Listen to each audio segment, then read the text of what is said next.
With its stunning scenery, dramatic role in American history, and ample array of marine services, it's easy to see why so many call it the Great Hudson River. Welcome to the video cruising guide to the Hudson River. Hello, I'm J.R. Smith, and we'll be taking a visual tour of the Hudson River beginning in the south at New York Harbor and going 130 miles north to Albany, Troy. We'll be giving you information on major ports and harbors, marine services, history, and some local knowledge.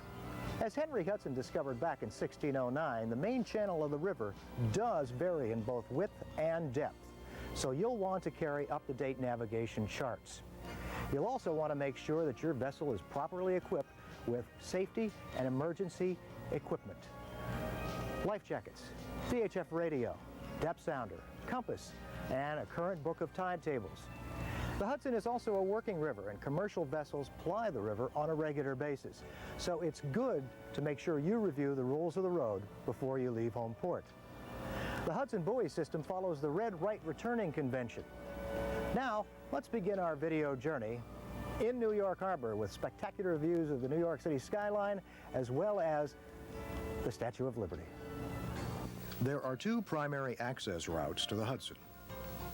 From the northeast, the East River joins the Hudson between Governor's Island and the Battery at the tip of Manhattan. The most attractive approach from the south takes you under the Verrazano Narrows Bridge, connecting Staten Island to the west and Brooklyn to the east. The remarkable Manhattan skyline is just to the northeast. Near Green Buoy number 29, you'll spot Liberty Island and the Statue of Liberty. To the north is the Ellis Island National Monument. While recreational vessels cannot dock at either island, the view from the main channel is wonderful. Be careful of the shallow water to the west of these historic landmarks. When in the New York Harbor area, be sure to give wide berth to commercial vessels. There are almost no marine services for small boats on the Manhattan side below the George Washington Bridge. The New Jersey side, however, features several marinas with fuel, restaurants, comfort services, and transient dockage. Docks on the New York side are home to a large number of cruise ships and the USS Intrepid Air-Sea Museum. And there are wonderful views of Upper Manhattan's architecture. Just ahead is one of the world's engineering marvels, the George Washington Bridge. Its towers are over 600 feet high. In this section of the river, deep water is toward the east. Quietly tucked underneath the east side of the bridge is the Little Red Lighthouse. The navigator will also notice that the buoy numbering system resets to 1 past the George Washington Bridge. A few miles north of the bridge on the east side, there is Spuyten Creek, guarded by a rather conspicuous swing bridge. The creek links the Hudson to the Harlem River, which runs on the east side of Manhattan and flows to the East River. Some New England and Long Island boaters consider this a shortcut to the Hudson, but there are many low bridges, and some mariners prefer the longer but more scenic route around the tip of Manhattan. It is approximately 12 nautical miles from the Battery to Spuyten. One of the Hudson's natural wonders unfolds on the western side, the steep cliffs of the Palisades. There are also marinas on the west bank of the river. The Englewood Boat Basin is just above the George Washington Bridge. Several miles farther north is the Alpine Boat Basin. Fuel is available, but transients should call well in advance to reserve space. Just several miles upriver is the nearly 3-mile-long Tappan Zee Bridge. Don't let the width of this part of the river deceive you. The water to the west is very shallow. The channel favors the east. Just north and south of the Tappan Zee Bridge, there are a number of marinas offering transient space, fuel, showers, and some have easy access to very pleasant restaurants. The Tarrytown Marina is one of the larger facilities in the area and is a short distance from the Metro-North commuter railroad that runs north to Poughkeepsie and south to New York City. Above Tarrytown, the river gently bends west and the channel narrows. Toward the east, near Red Buoy number 6, is New York's famous Sing Sing prison. Needless to say, this caters to long-term clients and features rather Spartan conditions. To the north and slightly east, you'll find Croton Bay. This is an enticing area, but remember, it is shallow. The main channel turns slightly west, heading towards the Hudson's largest bay, Haverstraw Bay. On weekends, it's common to find a number of racing and cruising sailboats in these relatively open and busy waters. On the northwestern edge of Haverstraw Bay is the Haverstraw Marina, perhaps the largest marina on the river, with dockage for over 1,000 boats and a wide array of services. Haverstraw is approximately 33 nautical miles from the Battery. As you round the bend at Verplanck Point on the eastern shore, you'll see Dunderberg Mountain. To the starboard, you'll quickly note the domes of the Indian Point Nuclear Power Plant. Just north on the eastern shore at Charles Point is a newer marina that's close to town and the Metro-North rail service. Peekskill Bay offers an enticing mix of views, but it also has shallow water. West of Peekskill Bay is Dunderberg Mountain, the stately sentinel of the Hudson Highlands.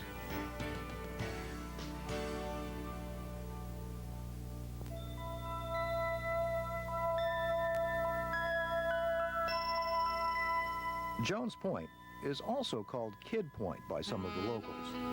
According to the legend, the Hudson River pirate Captain William Kidd supposedly abandoned a treasure ship there in stormy weather. But to date, nobody has found the so-called fortune. The Highlands section of the river runs from approximately Dunderberg Mountain to Cornwall-on-Hudson. High mountains bracket deep and narrow waters. Channel depths often exceed 100 feet. Marine services are sparse along this portion of the river, so plan accordingly and enjoy the scenery. Continuing northward, the skipper will soon spot Bear Mountain to the west and the very picturesque Bear Mountain Bridge directly ahead. Past the bridge on the western shore is Highland Falls, while the scenic river town of Garrison is to the east. Next, the United States Military Academy at West Point. Steeped in history and steeled by nearly 2 centuries of tradition, West Point remains one of the key features of the Hudson's western shore. Captain Guy Lafaro of the U.S. Military Academy describes the strategic importance of the river, West Point, and Constitution Island. Shortly after the outbreak of the American Revolution, the colonists recognized the strategic importance of the Hudson. It could be used as a highway to transport supplies back and forth from where the supplies were grown, grain or cattle, to your army. It could also be used to transport troops quickly from one place to another. Consequently, the owning of the Hudson River by one side or the other would give that side a strategic advantage over the other. Recognizing this early in the war, the Provincial Congress of the state of New York sent a 2-man reconnaissance party out to find the best place to defend the Hudson River. Their recommendation was that the Hudson be defended at a place called the West Point at that time, and also from Martyrs Rock, which is today called Constitution Island. Constitution Island still belongs to the Military Academy. It was willed by the Warner sisters, who owned Constitution Island, in perpetuity to the Corps Cadets. Nowadays it's used for tour purposes, and we also use it to point out to the cadets the strategic significance of the Hudson River, as well as pointing out some fortifications, building techniques of 18th century warfare that are still existent on the island. While the West Point Harbor Master accommodates boats picking up or dropping off passengers, there are no regular public marine services. West Point is about 45 nautical miles from the Battery in New York and some 13 nautical miles north of Haverstraw.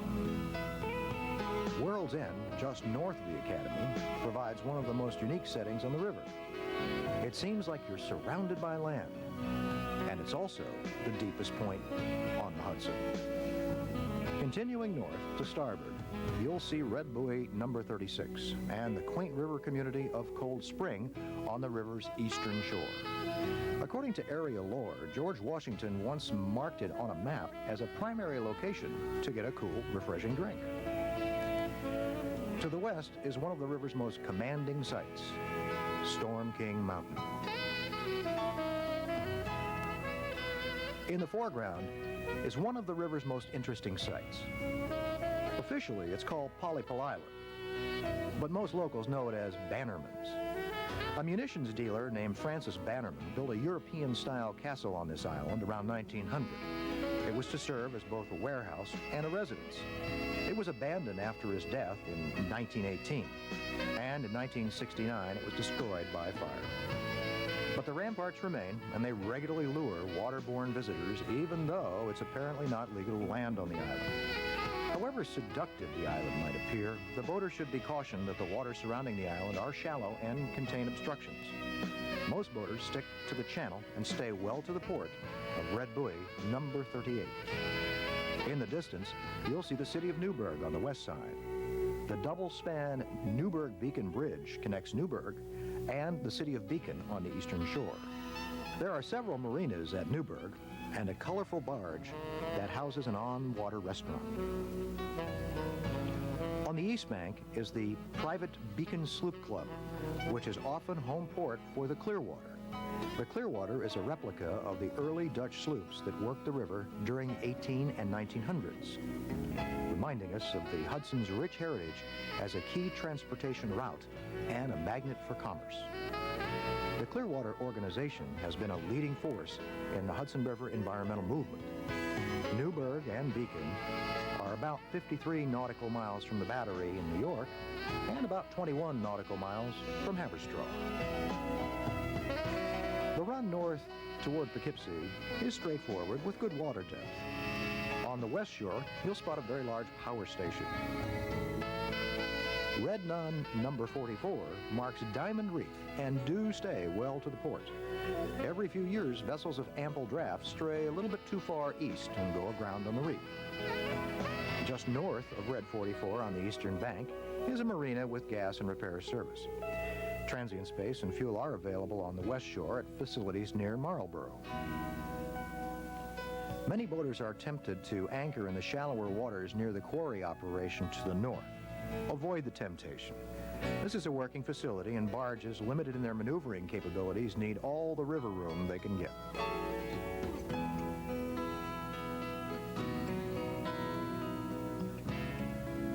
The next landmarks on the Hudson are the Mid-Hudson Auto Bridge, an abandoned rail bridge to the north, and the city of Poughkeepsie on the eastern shore.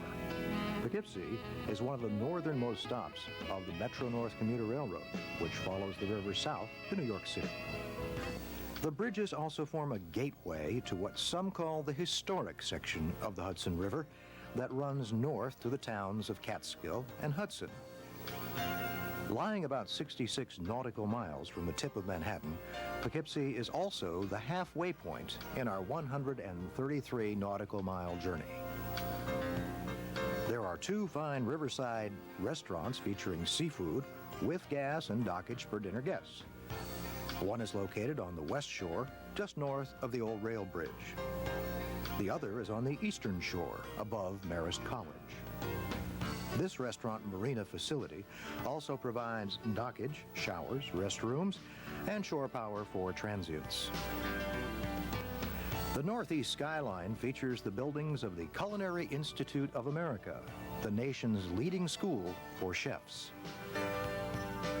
A bit farther north, you'll find two of New York's most historic homes.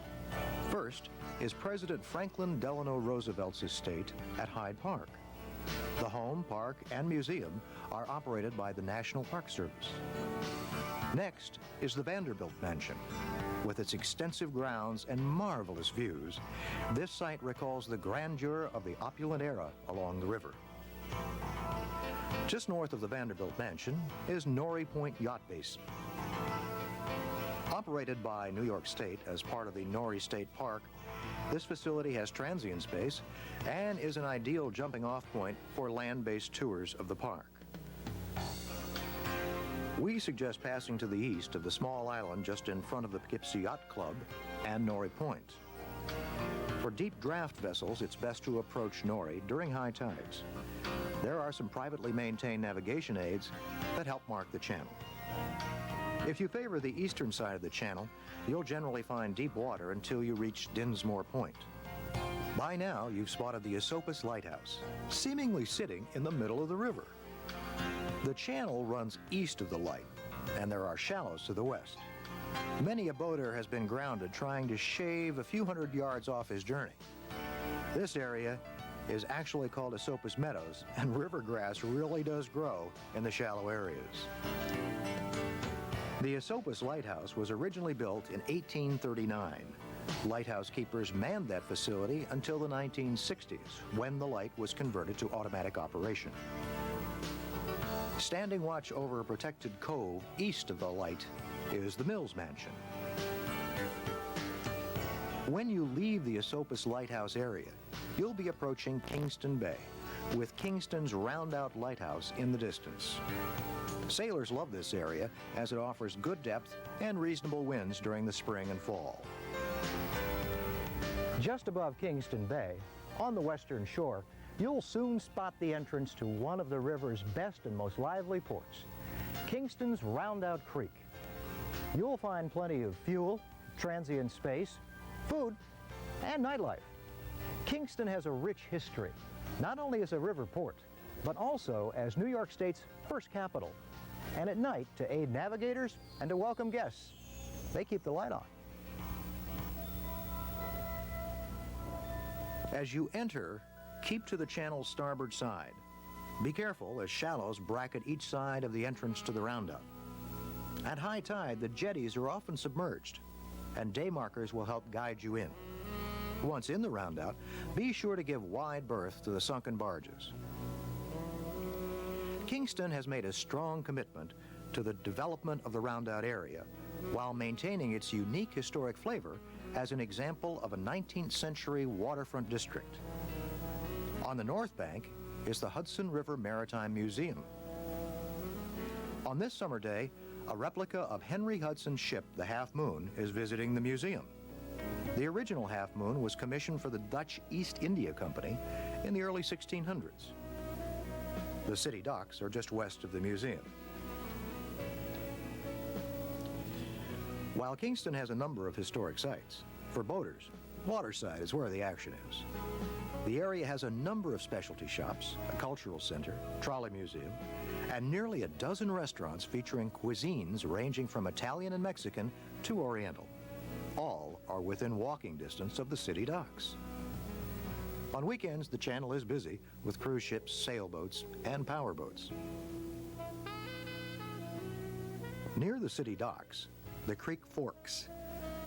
The starboard passage has a marina with transient dockage and haul-out capability. The majority of services are to the south.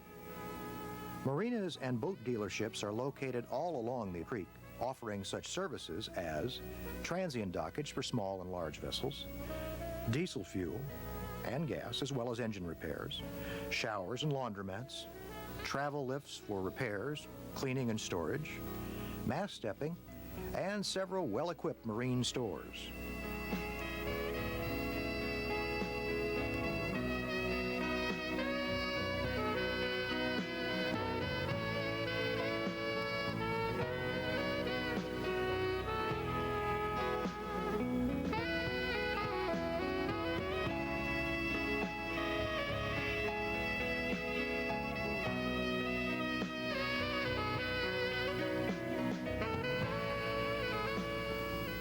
Kingston is approximately 80 nautical miles north of the Battery and about 46 miles from Haverstraw Bay. It's about 10 miles from Kingston to Saugerties. During this short voyage, you'll be treated to fantastic views of mountains to the west and the hills rolling to the river on the east. North of Kingston, there are many sandbars, flats, and captivating but quite shallow coves. Please keep your depth sounder on, refer to your charts on a regular basis, and stay in the channel. As you leave the roundout in Kingston, the captain will soon see the Kingston-Rhinecliff Bridge in the distance. To the west, the Catskill Mountains. At river level to the east, Rhinecliff. North of the Kingston Lighthouse, you'll notice a white marker, seemingly in mid-river. Keep well to the west, since this indicates a large shallow area aptly called the Flats. For the 9 or so miles between the Roundout and Saugerties, there are panoramic views, but no marine services. On the west bank, you'll see the land base TP marker. This is Turkey Point. It was actually a Coast Guard station a number of years ago. Docking is not permitted, and some say that the site has a hefty number of reptiles. Just past Turkey Point, the channel begins to turn eastward. Don't be enticed by the big cove to the west. This is another shallow area called the Saddlebags.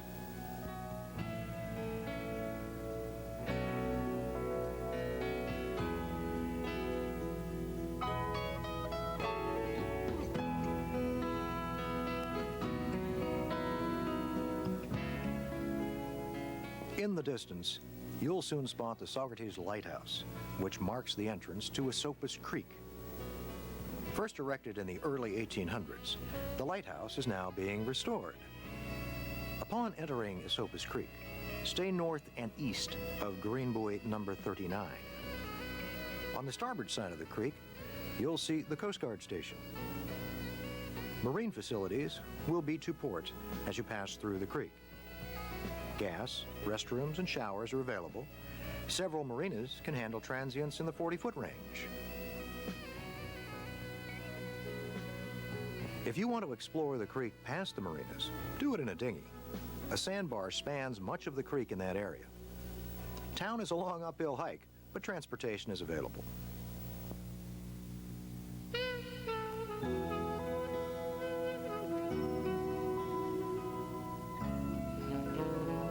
As you leave Esopus Creek, the next port of call will likely be Catskill and the Catskill Creek. Just north of the Saugerties Light, the channel favors the western side of the river. To the east, there is another area of shallows. The first section is called Green Flats, marked by red flashing number 44. Just beyond Green Flats is Upper Flats. These areas can sport water lower than 3 feet.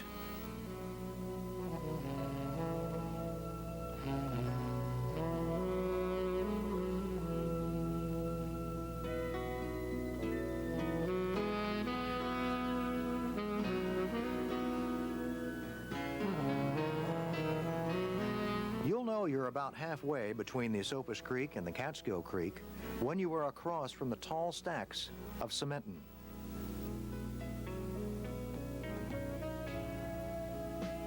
On the west, between Cementin and Catskill, are 2 very inviting coves. These are extremely shallow, as noted on the official charts. Prudent mariners will stay in the main channel, which in this area is called the North Germantown Reach.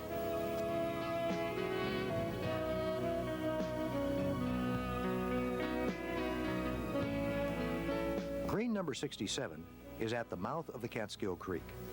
As you enter the channel, keep watch for boats moored close to the southern edge. Catskill has a number of marinas and waterside restaurants, and the charming downtown section of Catskill is literally a short walk from most docks. The large rock on the southern side of the creek is called Hop's Nose. Boaters can find a wide array of amenities and services in this port of call, including transient dockage, showers, laundromats, water and shore power, diesel fuel, gas, and engine repairs, mast stepping and haul-out services, and town and waterside dining are also available.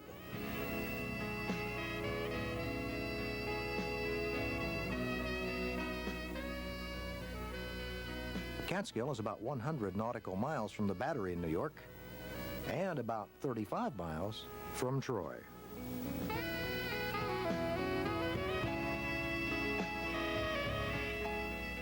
Leaving the Catskill Creek heading north, you'll easily see the renowned Rip Van Winkle Bridge.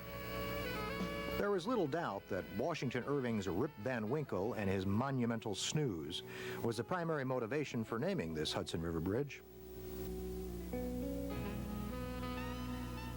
Just north of the Rip Van Winkle Bridge, the channel favors the west, while the river turns gently east.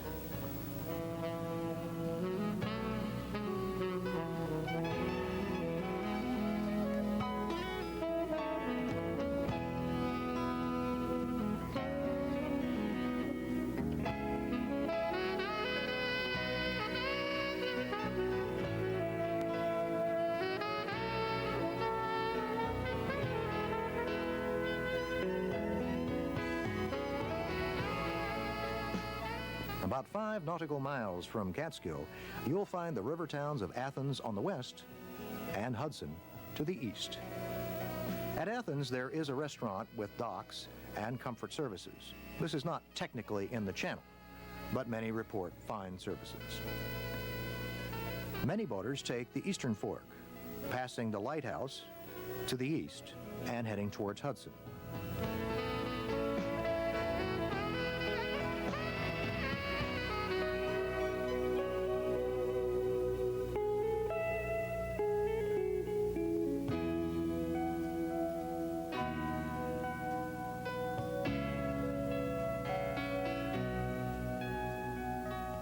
In Hudson, there is a club with some transient space, gas, showers, and other utilities.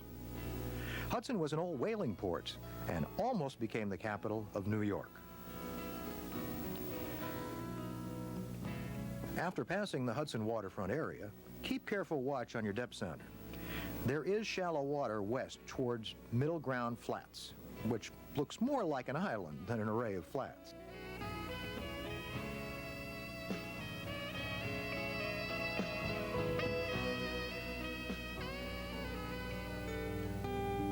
Just above Hudson, the buoy numbering system again resets to number 1. North of Hudson on the west side is one of the river's 2 clearly designated anchorages. This one is called Hudson Anchorage.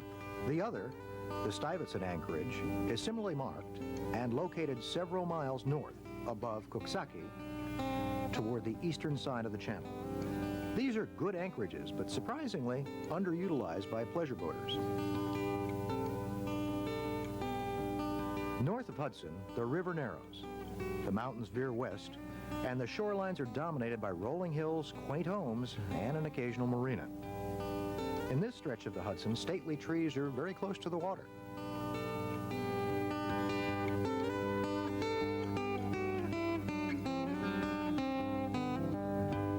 Several of the navigation markers, like number 9 at Fitch's Wharf, are land-based. There is a New York State Park on the eastern shore.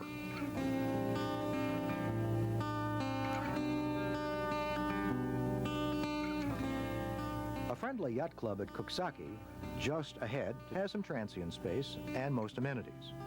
Radio ahead for the best approach for your vessel.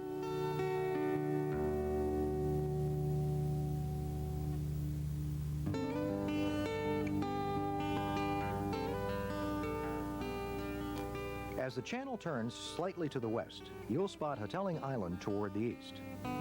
Piloting in this area is a bit tricky, which may be one of the reasons why the chart lists so many markers in such a short stretch of river. The channel bears west. Just north on the western shore is New Baltimore, and a marina with a broad array of marine services and comfort facilities, ranging from a marine store and repairs to dockside utilities and showers.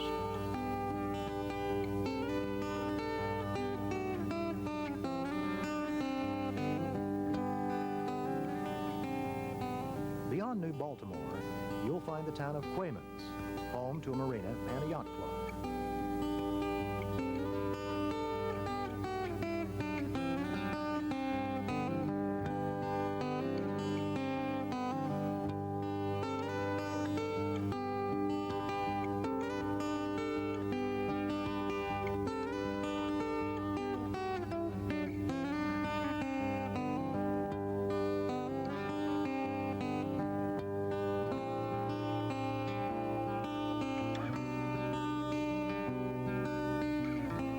In the distance are 2 bridges. The rail bridge is the main rail link crossing the Hudson River. The highway bridge carries the east-west traffic linking the New York Thruway and Interstate 90.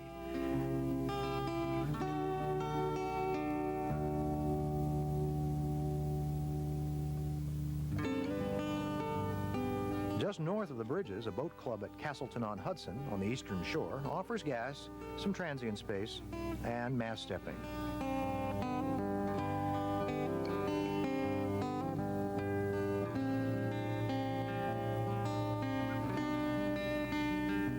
Several miles above Castleton, the river changes character. The skyline of Albany comes into view. Soon there are barges and tugs, groups of storage tanks, and the trappings of industry. River business replaces the serene rolling hills. Around the industrial areas, the water can be turbulent for no apparent reason. Barge and other commercial traffic can be heavy in this narrow part of the river. Try to give commercial vessels with limited maneuverability a real wide berth. Surprisingly, the western shore, the Albany side, has very little in the way of services for recreational boaters. However, the skyline views of the Albany office buildings are particularly engaging at night. The town docks at Troy are about 5 to 6 nautical miles north of the central Albany area. On the east bank, actually in Rensselaer, is a yacht club that offers transient space, fuel, electric, water, and comfort facilities. There are restaurants within walking distance. The Albany-Troy section of the Hudson has a number of bridges, so sailors should take extra time to check mast height and bridge clearance. Beyond the first relatively high-clearance fixed bridge you encounter heading north is a classic rail swing bridge. Courteous operators can be hailed by a VHF.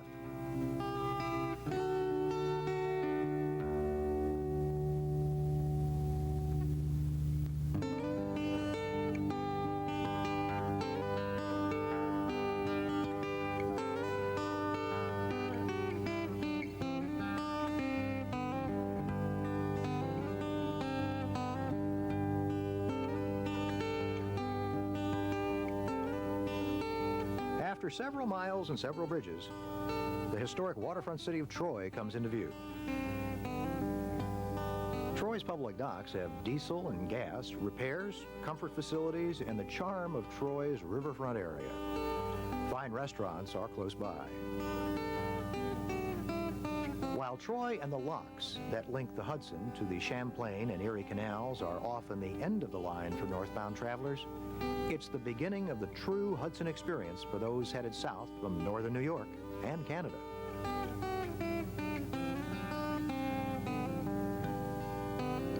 For VHF communication, the Coast Guard has designated the Northeast, including all Hudson River areas, to use VHF Channel 9, reserving Channel 16 for emergencies and official announcements.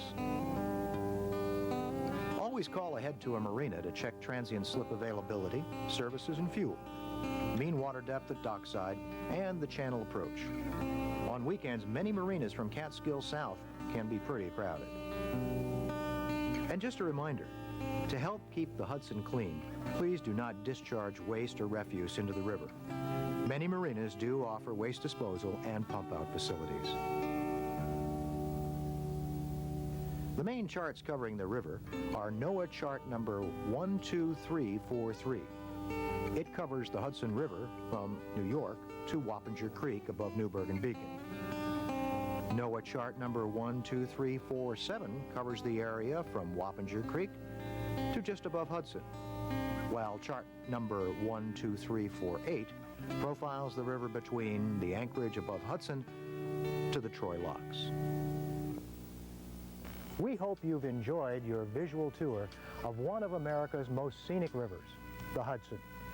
It's a good idea to purchase a printed guide for additional information on cruising the Hudson. And always try to remember to call ahead for reservations for the overnight dockage or meals.